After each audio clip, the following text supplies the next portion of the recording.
das tyła.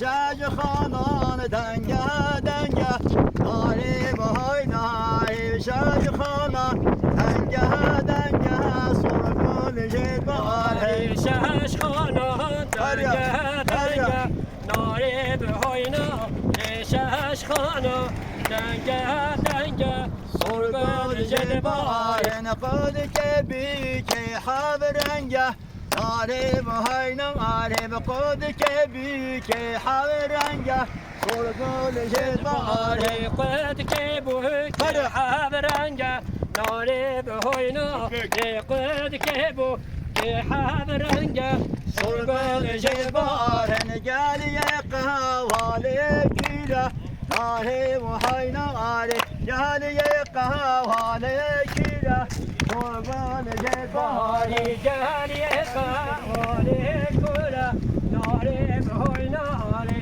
قال يقهوى كيله صوركل جبار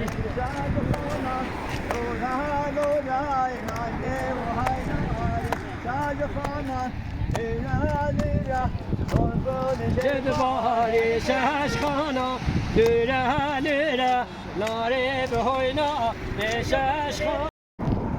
Her şeyden önce Van'dan Cölemerg'e devam eden 30 Haziran'da Ege ve Marmara'da başlayıp 3 Temmuz'da Van'dan Cölemerg'e doğru kesintisiz yürüyüşe başlayan iradeye saygı yürüyüşçüleri olarak hepinizi saygıyla selamlıyoruz.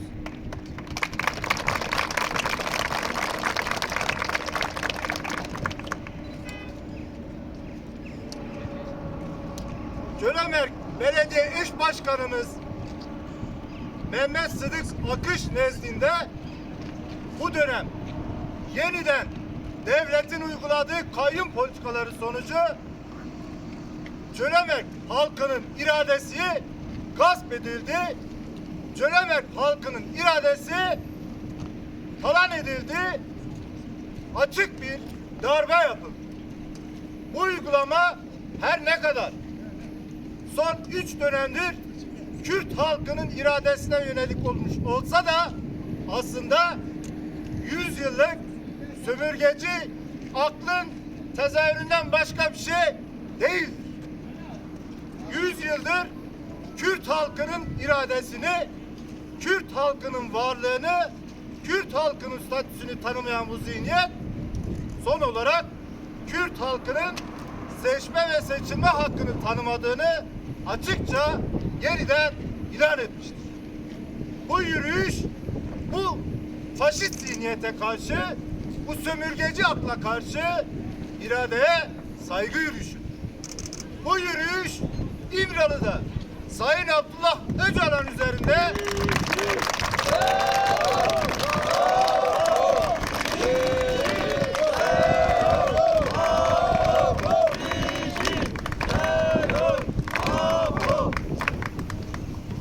İmralı'da Sayın Abdullah Öcalan üzerinde başlayıp başlayan tecritle birlikte zindanlarda bugün binlerce yoldaşımızın esir tutulmasıyla devam etmiş ve bugün yine kayyum politikasıyla devam ettirecek. Bizler bu anlayışa karşı direnişe, mücadele etmeye devam edeceğiz. Bizler bu ülkede demokrasi, adalet, hukuk gerçek anlamda uygulanıncaya kadar Kürt halkının varlığı ve statüsü ve elbette ana dili bu ülkede özgürlükçü bir temele oturtuluncaya kadar mücadeleye, direnişe devam edeceğiz. Bu yürüyüşle elbette iradeye saygı yürüyüşçüleri sadece kendileri burada değil, milyonların görüşünü, milyonların iradesini yansıtmaktadır. Bu yürüyüş Cölemerg halkının iradesidir.